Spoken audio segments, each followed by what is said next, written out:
Olá, seja muito bem-vinda e seja muito bem-vindo ao podcast On Top. Esse aqui é o espaço onde a gente conversa com líderes e especialistas que ajudam a gente a pensar a gestão de forma mais profunda, com menos fórmula pronta, com mais consciência, e consciência é uma palavra importante no episódio de hoje, e tudo isso sobre aquilo que de fato traz resultados para a gente. E aí, claro que a gente não está falando só de resultado financeiro, a gente está falando de maneira muito mais integral naquilo que significa a palavra resultado no ambiente de negócios hoje em dia. E hoje a gente vai falar sobre um tema que vem ganhando força, mas que ainda gera várias e várias dúvidas. Eu tenho certeza que você pode ter uma ou várias delas, e a gente vai falar sobre liderança consciente, como você já deve ter visto aí no título do nosso episódio, no aplicativo de podcast de sua preferência. Você pode estar ouvindo a gente no Spotify, no Apple Podcasts ou mesmo no YouTube. Você pode estar assistindo a gente no YouTube.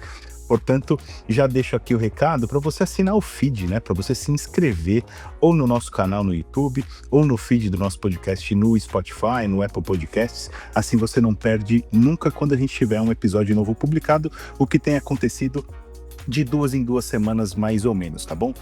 Bom, vamos falar então de liderança consciente, e a minha pergunta inicial é: será que consciência e performance corporativa podem caminhar juntas? Ou ainda existe essa ideia de que para performar é preciso pressionar demais e aí a gente acaba deixando a consciência em segundo plano? Para essa conversa, eu vou receber o meu xará, o Daniel Spinelli. Ele é autor, palestrante, especialista em liderança e expansão do potencial humano.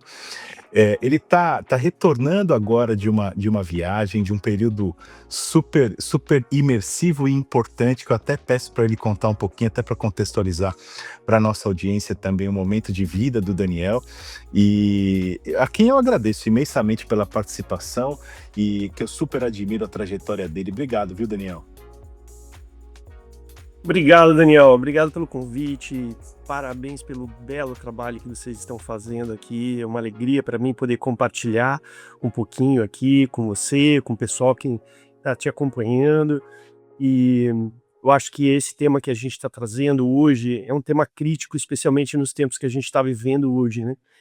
Gente, quem não está diante de uns momentos de mais incerteza da sua vida agora, né? Então, quando a gente fala em cultura organizacional, quando a gente fala em modelos de liderança, a gente está falando de aspectos críticos que vão determinar quão bem-sucedidos nós seremos no atravessar desse momento desafiador que a gente está vivendo.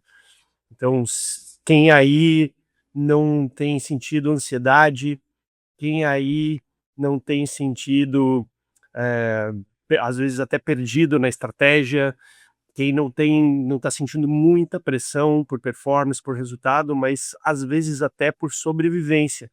Encontro muitos líderes, encontro muitos times de líderes em ambientes organizacionais, e muitas dessas pessoas, e eu me incluo, tem que ficar gerenciando para não ativar um mecanismo de sobrevivência diante desse cenário super incerto que a gente está vivendo. Eu acho que nosso papo ele vai vir aqui, né, Daniel, como ferramentas para a gente lidar com isso, pesquisas que eu tenho feito, estudos que eu tenho feito. Um pouquinho do meu lugar de fala, eu acho que é legal explicar, né, para o pessoal entender Claro. da onde que o Daniel Spinelli está falando. Eu vou falar o sobrenome para saber qual dos Daniéis aqui, né? Como é que vai plural Daniel? É Daniéis ou Daniel? Ou Daniéis? Então precisei assumir liderança muito cedo.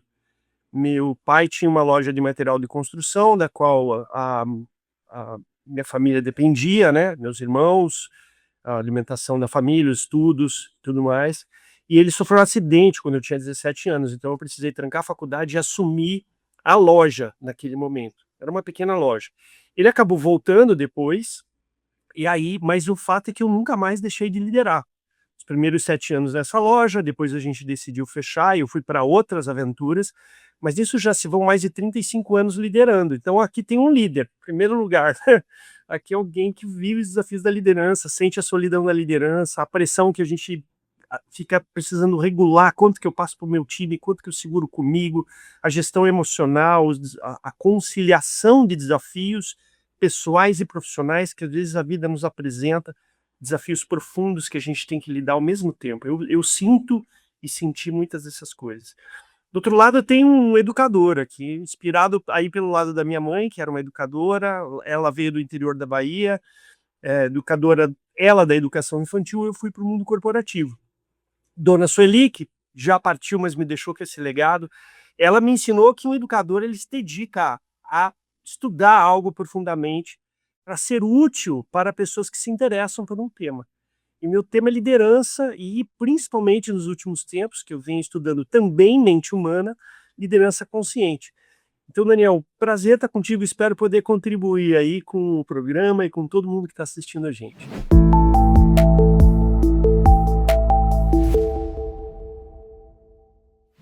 O prazer é todo nosso, cara. Assim, só de você contar um pouquinho da sua trajetória, da sua jornada, já é algo inspirador, que de fato inspira reflexões. E aí comecei a pensar na minha própria trajetória. E aí, quando você fala, pô, quem não tá ansioso e tal, não sei o quê, acho que você tá falando com 99,9% da nossa audiência, porque todos nós estamos sentindo que tem uma tensão no ar, né, gente? A coisa tá tensa mesmo, tá mais difícil, parece que demora para engrenar, a gente está se sentindo mais ansioso, mesmo mais inseguro com tudo que está acontecendo, e acho que aí o tema da liderança passa a ser, ele sempre é muito importante, mas ele passa a ser vital. E quando a gente fala de liderança consciente, até queria te convidar para a gente começar a conversa, mais no conceito do que ainda na prática, porque, mais conceituando, porque me parece que quando a gente fala de liderança consciente pode soar algo muito abstrato para uma boa parcela das pessoas, mas eu queria que você desse para a gente, assim, uma definição, de como você apresenta a liderança consciente no dia a dia, e até podemos já ir para a prática, no sentido de, se você também tivesse que traduzir isso em comportamentos observáveis no dia a dia, né, o que que é na prática a liderança consciente? Eu tenho começado muito, Daniel, minhas palestras e mentorias com uma provocação. Eu mostro, vou dar um spoiler aqui para quem vê assistir no futuro, mas eu mostro um slide do Simon Sinek. Simon Sinek é um autor que a maioria dos líderes reconhece. Quem é líder e estuda liderança reconhece o Simon Sinek. Eu acho um grande nome, deixou grandes contribuições já com os estudos dele, com os livros dele. E esse slide diz o seguinte: não existe líder expert. Nós somos todos estudantes. Então, a primeira provocação da liderança consciente é a gente descer de um eventual pedestal de quem já viveu muito a liderança, de quem já estudou muito a liderança, e eu como líder até hoje, eu tenho um ecossistema de desenvolvimento humano, são 3 empresas, eu sou líder, ainda hoje. Então eu preciso cuidar, porque eu estudo profundamente ciência, 35 anos liderando, a pior coisa que pode acontecer para mim é eu me colocar numa posição de não, eu já sei como é que lidera. A provocação do Simon Sinek, e que é reforçada pelo momento que a gente está vivendo hoje, muito desafiador, é descer desse pedestal que eventualmente a gente construa na nossa mente e sentar na cadeira de aprendiz, né? Então, o que eu tenho falado sobre o futuro da liderança, a primeira anotação aí, quem está assistindo a gente, eventualmente tomando notas, anota aí, o futuro da liderança é o líder aprendiz. Consciência nesse aspecto é o quê? É eu perceber aonde eu preciso me desenvolver. O que eu preciso movimentar nos meus modelos e nas minhas crenças como líder? Porque todos os meus modelos de liderança, a forma como eu levo para a prática, como você tem provocado aí, Daniel, elas geram um impacto no time, na cultura da organização, nos resultados e na saúde mental. Então, note que eu estou Uhum. trazendo 2 aspectos que pareciam contraditórios. Ou eu tenho um time com alto nível de saúde mental, de cuidado, de engajamento, as pessoas estão felizes de trabalhar ali, ou eu tenho alta performance. Eu tinha muitas vezes o encontro com pessoas que viam isso como 2 lados opostos de uma barra. A liderança Uhum. consciente está fazendo um desafio que, sim, não só é possível, como é um novo caminho. Eu integrar essas 2 coisas. Então a gente não deve confundir que liderança consciente seja só cuidar de pessoas. também não devemos confundir que gerar resultados é só focar em resultado. Hoje a gente precisa trabalhar essas duas coisas, mais do que nunca, com os desafios que a gente tem. Então, se eu quero um resultado focando em longevidade, eu quero um resultado que o meu time esteja super engajado, motivado, saudável, criativo, produtivo daqui 1, 2, 3, 5 anos, eu preciso fazer esse resultado com as pessoas. É mais difícil? É mais difícil. Sim, é mais difícil. Mas é possível. A gente precisa é isso, é sentar e aprender como, né. Então eu tenho visto, em organizações que eu tenho visitado, os mais diversos setores, quando se coloca, quando se amplia o nível de consciência, o resultado positivo que isso gera, tanto nos resultados quanto no desejo dos melhores talentos em continuar naquela organização. Boa. Mas você sabe que você trouxe uma coisa no meio da sua fala que eu considero muito importante, que você falou assim: "Ah, se eu quero trazer resultados com a galera saudável, feliz, satisfeita e tal, de forma sustentável", né, você falou até em 5 anos e etcétera, esse é o caminho. Mas me parece, Daniel, até porque a gente vive nesse mundo ansioso, tudo é da mão para a boca, tudo é aquela coisa, precisa de resultados em curto prazo e etc e tal, o planejamento que antes era de 3, 5 anos virou de 6 meses e etcétera. Me parece que a gente não está dando tempo para que essa sustentabilidade aconteça, e é óbvio que quando você tende a apressar as coisas e precisa de resultado amanhã, precisa de lead amanhã, precisa de performance, precisa de vendas, e tem que ser tudo para ontem, me parece que fica mais difícil conciliar, dentro do espectro da liderança consciente, conciliar a performance com a qualidade de vida, com a saúde mental e etcétera. Você vê isso também, assim, no sentido de que é um custo invisível da performance, acaba sendo a pressão, o curto prazo o tempo todo? É, ah, se a gente for olhar exatamente consciência, é a gente poder perceber que vai ter sprint, vai ter sprint. No sprint é pancadaria? No sprint é pancadaria. Mas eu Uhum. preciso saber que se a cultura virar um sprint atrás do outro, eu estou sacrificando outros aspectos. E aí vem a necessidade de a gente ter uma liderança, principalmente no nível estratégico, pensando também no médio e longo prazo. Líderes muito inspiradores, eles estão com a cabeça 10, 20, às vezes 50 anos no futuro da organização. Uhum. Então a pergunta, quando eu faço mentoria, normalmente é para o nível estratégico da liderança, time estratégico. Eu sento com times estratégicos, é o trabalho que eu mais tenho feito ultimamente. Quando eu sento com eles, a pergunta é assim: nós estamos construindo aqui um castelo de areia, nós estamos construindo uma organização sólida. Porque se a gente precisa estar construindo uma organização sólida, que ela não vai ficar super vulnerável, esta solidez ela depende das bases. As bases envolvem, entre outras coisas, a cultura, a forma como a gente trabalha com as pessoas. Então a gente aceita sprints, mas a gente não transforma uma cultura de sprint contínua, porque senão a gente sabe o sacrifício que isso gera. Daqui a pouco as pessoas começam a refletir, começam a pensar sobre suas vidas, e elas começam a ponderar quanto que vale a pena estar ou não ali.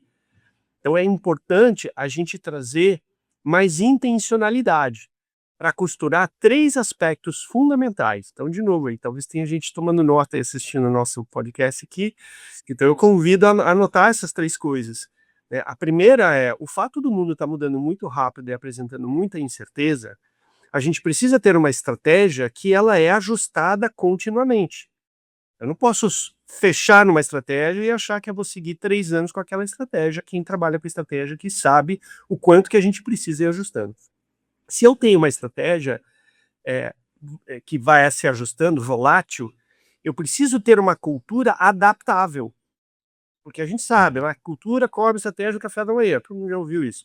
Então, assim, se a cultura vai comer estratégia, na verdade a cultura, eu prefiro dizer, a cultura apoia a estratégia que vai dar certo.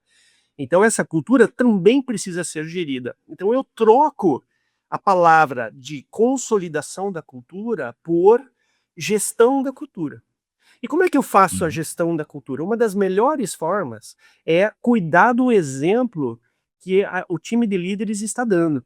Então, se eu sou, por exemplo, o RH de uma organização, eu estou no nível estratégico, eu tenho que conectar o que tá, o que, as jornadas de aprendizagem que estão acontecendo dentro dessa organização, com a cultura que a gente precisa agora, em prioridade para Uhum. apoiar a estratégia atual. E às vezes a gente está desenhando programas de aprendizagem para o ano e a gente já vê que daqui 3 meses a gente tem que ajustar. Então, os programas de aprendizagem, eles também precisam ser ajustáveis. Então, virou um barco à vela, que ele pode vir o tempo ruim que vier, que a gente tem um timaço aqui que vai fazer os ajustes e a gente vai navegar essas intempéries e vai ser bem sucedido. Olha quanto que a gente precisa de pessoas, pessoas atentas e conscientes da estratégia, pessoas saudáveis, criativas, porque não dá para separar a criatividade de saúde mental, principalmente. Porque se eu tô com o meu sistema nervoso simpático ali, meio na sobrevivência, ativado, não tem criatividade. Muito difícil, vou reagir só Uhum. na sobrevivência. Posso até performar ali no curto prazo, mas vai passar uma super oportunidade, que o pessoal fala, um cavalo selado do meu lado, eu não vou ver. É isso aí. Acho que você trouxe já um gancho perfeito para minha próxima pergunta, que tem a ver de fato com a formação de líderes, porque quando a gente traz tudo que você disse para o tema do desenvolvimento de novas lideranças, de lideranças atuais e de novas lideranças, eu me pergunto quais são os limites desse modelo. Eu até ia perguntar se isso funcionaria em qualquer contexto, mas você já disse que é um barco à vela, quer dizer, as tempestades podem vir, que é possível redirecionar o mastro e etc e tal, mas eu queria te perguntar mais a fundo sobre como formar líderes mais conscientes. Assim, eu vou falar um pouquinho aqui do efeito que aconteceu surpreendente, tanto para mim como autor do livro A Potência da Liderança Consciente, que eu sou suspeito, mas eu recomendo a leitura, quanto para a própria editora, né, foi meu primeiro livro, minha primeira publicação, e ele acabou virando best-seller no mês de lançamento. Ele foi recomendado pelo Valor Econômico, né, um dos principais veículos de comunicação aí do segmento de liderança e gestão no Brasil. Ele já está indo para a quinta edição em 2 anos e meio, ele já foi traduzido para inglês a pedido de consultorias internacionais. Então, por que que eu estou falando isso? Porque a gente se perguntou o que que aconteceu, que que esse livro carrega, que ele está despertando tanto interesse nas pessoas. E aí eu estou falando isso, não é para fazer propaganda do livro, é para dizer que ali dentro a gente colocou uma metodologia. Não, eu falo a gente porque é eu e meu time, tem um time de pesquisa de liderança que trabalha comigo. Esta metodologia, ela tem 4 dimensões, são as 4 dimensões da liderança consciente. Vou passar rapidamente pelas 4 dimensões, para quem está assistindo a gente, poder refletir nos seus estilos de liderança, quem é líder e quem é RH, pensar o que está contemplado dessas 4 dimensões aí no seu programa de desenvolvimento. Bom, a primeira dimensão, ela considera o fato de que qualquer transformação significativa, ela acontece de dentro para fora. Eu gosto de citar Mahatma Gandhi, que dizia que seja você a transformação que você quer ver no mundo. E aí a gente sabe, né, quem trabalha com liderança, quantas vezes tem lá uma pessoa em cargo de liderança esperando que seu time tenha um comportamento que a própria pessoa não tem. Colaboração, por exemplo, eu quero que o meu time colabore mais. Mas eu sou um líder colaborativo? Pergunta. Porque se eu não estiver dando esse exemplo, eu posso falar o que eu quiser. Meu time vai seguir Claro. o exemplo. Então, a gente precisa começar pela autoliderança. E a maior parte dos programas, eles desconsideram esse fator autoconhecimento. Autoconhecimento saiu agora, parece um tema, não, que autoconhecimento? Nós temos mais o que fazer aqui, né? Poderia ser esse o pensamento? Fórum Econômico Mundial, relatório para o futuro do trabalho. Uma das habilidades mais importantes para o futuro do trabalho, olhando o futuro do trabalho 2030, o último relatório fala autoconhecimento é uma das competências mais importantes. Então a gente não pode desqualificar. Eu preciso me conhecer melhor, eu preciso gerir melhor as minhas emoções, eu preciso ser mais protagonista. É um tema que a gente trabalha há anos e nunca esteve tão importante né, o accountability, Uhum. essa capacidade minha de prestar conta, de assumir a responsabilidade, de cobrar a responsabilidade de uma forma saudável dentro de uma organização necessária. Então essa é a autoliderança. Aí depois a gente vai ter a liderança de pessoas, uma nova visão de liderança de pessoas. Tem novas competências. Por exemplo, vou trazer uma aqui de exemplo, que é segurança psicológica. Inclusive, estamos vindo aí com NR1, né? NR1 ganhando um Uhum. novo contexto, incluindo os riscos psicossociais. Segurança psicológica deixou de ser um elemento acessório. E o que está se descobrindo, inclusive em pesquisa, uma pesquisa de 3 anos no Google, um projeto lá que eles reuniram 180 times para pesquisar por 3 anos, super consistente.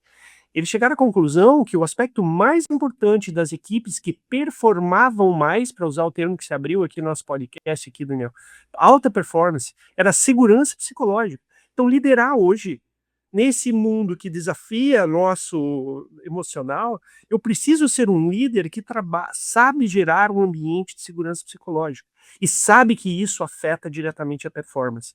Então, eu preciso entender minimamente disso. Então, isso é para dar um exemplo, mas é uma nova visão de liderança de pessoas. Lá na metodologia que está no livro, eu cito Uhum. quatro aspectos no total, né? 4 competências. A terceira dimensão, então vamos lá. Primeira, autoliderança. A segunda, uma nova liderança de pessoas. A terceira, uma liderança sistêmica. Chamei também de interdependência. Um dos maiores detratores de energia nas organizações, Daniel, você sabe, é o problema de relação entre áreas. Às vezes parece que as áreas Uhum. estão competindo, elas não parecem que estão remando com, assim, com a sensação de ter a mesma camisa. Então, eu não tenho pesquisa para isso aqui é o que eu vou falar é empírico. Mas eu aposto que boa parte dos problemas de saúde mental que a gente tem hoje nas organizações é problema de relação entre áreas. A pessoa está perdendo o sono porque ela está com raiva do coleguinha da outra área. Então a gente precisa desenvolver uma nova liderança capaz de estabelecer uma organização que tem uma cultura de interdependência.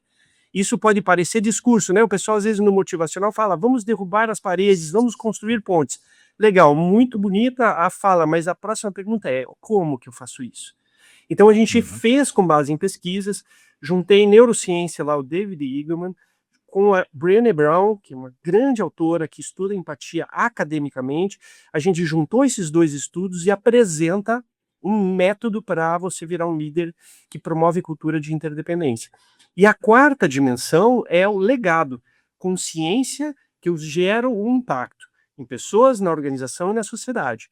Então eu estou ampliando a consciência que começa de dentro, consciência sobre mim mesmo, meus movimentos, eu gero um impacto através do que está acontecendo dentro de mim, eu gero uma transformação interna positiva, aí eu vou liderar as pessoas de uma nova forma, segunda dimensão, eu vou criar ambientes de interdependência, terceira dimensão, eu vou ter mais consciência sobre os impactos que eu estou gerando, quarta dimensão. Fantástico, fantástico. Acho que temos aí um mapa já, um guia. Bom, já fica o convite, evidentemente, se o Daniel não falou: "Ah, não tô aqui para promover meu livro", mas eu estou, viu, gente? Já fica aqui a dica para buscar o livro do Daniel, porque evidentemente que traz muitas reflexões importantes, só a partir da fala dele já dá para perceber. E aí, me parece que subjacente a toda a nossa conversa, Daniel, tem uma tensão clássica que você já nomeou em algum momento, que é o equilíbrio entre a exigência por resultados, né, a performance, etc e tal, e o cuidado com as pessoas. E aí eu queria te perguntar, se existe um caminho das pedras também para esse equilíbrio entre o cuidar das pessoas, se é esse o termo que a gente deve usar mesmo, e a exigência por resultado, a exigência por performance. E também, aproveitando, eu queria te perguntar sobre o papel dos gestores de pessoas, incluindo a área de RH, nesse contexto. Algumas competências que a gente tem priorizado quando vai implementar a metodologia, eu acredito que elas são chave para a gente poder ter esse resultado que você está desafiando aqui, com razão. Uhum. É eu tenho parado de usar a palavra equilíbrio, eu tenho usado a palavra integração, Porque a palavra equilíbrio, ela pode dar a sensação de que eu vou tirar alguma coisa de cada lado. Não, Tá. é integração mesmo, sabe. Isso é uma reflexão recente que a gente tem feito. Integrar significa, um depende do outro, então eu vou ter mais resultado. Eu não vou abrir mão um pouquinho do resultado para cuidar das pessoas, não, eu vou ter mais resultado. Só que eu vou ter um processo de transformação, eu vou ter um processo de mudança cultural e isso, naturalmente, pode gerar um sacrifício no resultado, pode gerar um sacrifício na cultura, porque eu estou fazendo a transição. Então, digamos, a pessoa Claro. ela vai trocar de carro. Ah, comprei um carro muito melhor. Mas no começo, putz, eu não sei como é que funciona a tecnologia daquele carro. Vou levar ali 1, 2, 3 meses até eu desfrutar de tudo que a tecnologia daquele carro está me trazendo. Mas eu levo um período de aprendizado e tudo mais. Então é a mesma coisa, se a minha organização ela muda de lugar para um lugar melhor, vai ter um caos por um período, mas eu estou fazendo isso conscientemente, que é um investimento, porque daqui a 1 ano, a gente vai estar voando por causa disso. Então é esse mesmo pensamento quando a gente está fazendo essas transições. Então meu convite aqui de novo, né, se você aí está nos assistindo tomando notas, anota a palavra integração, resultado e pessoas. E aí, para não deixar só aqui num nível conceitual, vamos pensar um pouco de como é que a gente leva então isso para a prática. Tem um aspecto importante que é o engajamento. O engajamento é um Uhum. dos fatores que a gente aborda na segunda dimensão, que é a dimensão de pessoas. Engajar hoje, a gente pode gerar o engajamento de forma mais consciente. Tem muitos estudos sobre o que gera mais ou menos engajamento. Eu vou dar 2 exemplos que você pode fazer aí como líder. O primeiro é deixar mais claros os objetivos e estratégias. Porque a gente que está ali na liderança, a gente tem clareza. Mas a gente tem uma tendência como ser humano de achar que as outras pessoas elas pensam igual a nós, elas têm na mente delas a mesma coisa que a gente tem na nossa, né. E aliás isso É é verdade. razão de muita briga que está acontecendo aí na internet, que o pessoal briga, não entende por que que a outra pessoa pensa diferente. Lógico que a outra pessoa pensa diferente do que você, ela tem uma outra formação, ela tem uma outra visão de mundo, então a gente tem que pular isso, perceber isso e se convencer que como líder eu preciso repetir o objetivo e a estratégia, mesmo que para mim esteja óbvio. Não tem óbvio. Eu preciso deixar claro, repetir, trazer. Cada vez que eu falar com o meu time, eu preciso relembrar o objetivo e a estratégia. Então, isso é uma coisa, esse é um exemplo. Para dar mais um exemplo prático aqui, construir juntos. A gente quer ter mais engajamento das pessoas. Mas as pessoas estão chegando, muitas vezes a liderança chega e determina o que é para fazer. Isso é totalmente contra o engajamento. Se a gente vamos pegar o autor, falou: "Daniel, da onde você está tirando essa ideia?" Ah, pega Paul Hersey e Ken Blanchard, Psicologia para administradores, né, o famoso conceito ali da liderança situacional. É a pedra fundamental da liderança situacional é esse livro que eu estou citando aqui. Ele fala em 4 dimensões da liderança, né, 4 aspectos de estilos de liderança, ele chama, estilos de liderança. A primeira é determinar. Mas o determinar, você só vai usar na situação de uma pessoa que tem um nível de maturidade muito baixo. Mas muita Uhum. gente ali no pilotão automático e na correria e na pressa e de querer entregar resultado, está só determinando. Então o que que o próprio, Blanchard e o Hersey falaram lá há décadas, então se você fizer estilo de liderança determinar com uma pessoa com alto nível de maturidade, essa pessoa vai se sentir subutilizada. E se a gente Claro. pegar as entrevistas de desligamento de talentos hoje nas organizações, você vai ver as pessoas saindo das organizações porque se sentiram subutilizadas, é uma das razões. As pessoas se sentiram, não tive compatibilidade com o líder, enfim, a pessoa sentimentos em relação à liderança. Então, aqui para trazer, né, então como é que eu faço para fazer essa geração de resultados com as pessoas? Eu pensar intencionalmente na geração de engajamento.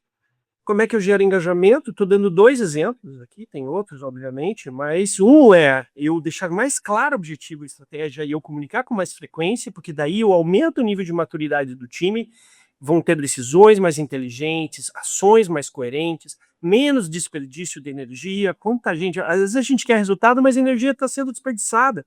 É lógico que as pessoas vão trabalhar muito mais do que precisam. Por que a gente não pensa em eficiência nesse sentido? A gente pode fazer isso deixando mais claro para onde a gente está remando. E a segunda coisa é a gente procurar, sempre que possível, construir juntos. Então, envolver as pessoas no processo construtivo. Considerar o nível de maturidade, as pessoas podem dar ideias, elas podem trazer percepções que elas estão vendo. Quem está no campo, o que ela está vendo que nós não estamos vendo aqui dentro? Então, a gente fazer, por exemplo, squads de evolução, de melhoria de processo, pensando junto, não só determinando. Às vezes precisa determinar, faz parte, mas só quando realmente é necessário, porque senão vamos envolver as pessoas nos processos construtivos. Quem constrói junto, quem decide junto, se sente dono daquilo, se engaja mais com Claro. aquilo. Então aqui só para dar duas ideias, mas tem várias que a gente poderia levar em consideração, só para mostrar aqui para quem está acompanhando a gente, como é importante a gente rever, trazer consciência, e é isso liderança consciente, trazer consciência para como eu estou liderando, para as novas práticas de liderança e como é que eu coloco elas em prática na minha realidade. Daniel, a gente está chegando ao final da nossa conversa. Eu queria só te convidar para definir aí numa frase o que caracteriza um líder pronto para esse próximo salto em termos de consciência. Legal. Claro, claro. Boa, Daniel, a gente está chegando já no final da nossa conversa. Eu queria te convidar só para definir em uma frase o que caracteriza um líder pronto para esse próximo salto em termos de consciência. Muito bom. Ó, uma frase desafiadora, hein? Mas eu diria que primeiro é se colocar na posição de aprendiz, não importa quanto você já domine o mercado que você atua, quanto tempo você já está na organização, quanto que você já estudou liderança, aonde você já estudou liderança, cadeira de aprendiz. E a segunda coisa é começa por dentro. Assim, não subestime o efeito positivo da sua própria transformação pessoal. Fantástico, prazer enorme conversar com você. Obrigado por ter tirado um tempinho para participar do nosso podcast. Olha, é um prazer, Daniel. Quero deixar o convite aí para seguir nas redes sociais. Eu tenho utilizado muito as redes para divulgar algumas pesquisas, né? Então, Daniel.Spinelli no Instagram, Daniel_Spinelli, S mudo 2 L's no LinkedIn. Deixo o convite. Inclusive, quero fazer aqui uma condição especial para o pessoal que assistiu. A gente acabou falando do livro, né? O livro está nas principais livrarias do Brasil, mas caso você queira ter o livro autografado, me escreve inbox numa das duas redes aí que eu citei, no Insta ou no LinkedIn, e eu faço uma condição especial aqui, diz que você assistiu aqui o podcast. A gente vai fazer, além de um desconto, o frete incluído e dedicatória aí no seu nome. Que legal, te agradeço. Em nome da nossa audiência, te agradeço muito, Daniel, e parabéns pelo trabalho, viu? Obrigado.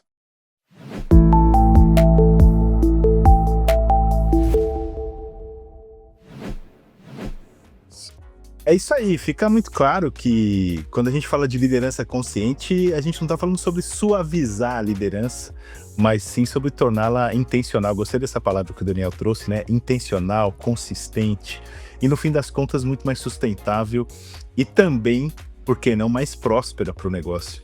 Para você que nos acompanhou, eu espero que esse episódio tenha trazido boas reflexões sobre como liderar melhor.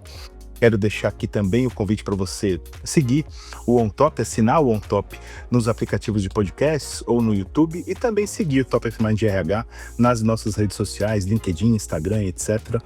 Assim como também acompanhar tudo sobre o Top no site do Top, topofmindrh.com.br e também no portal RH para você.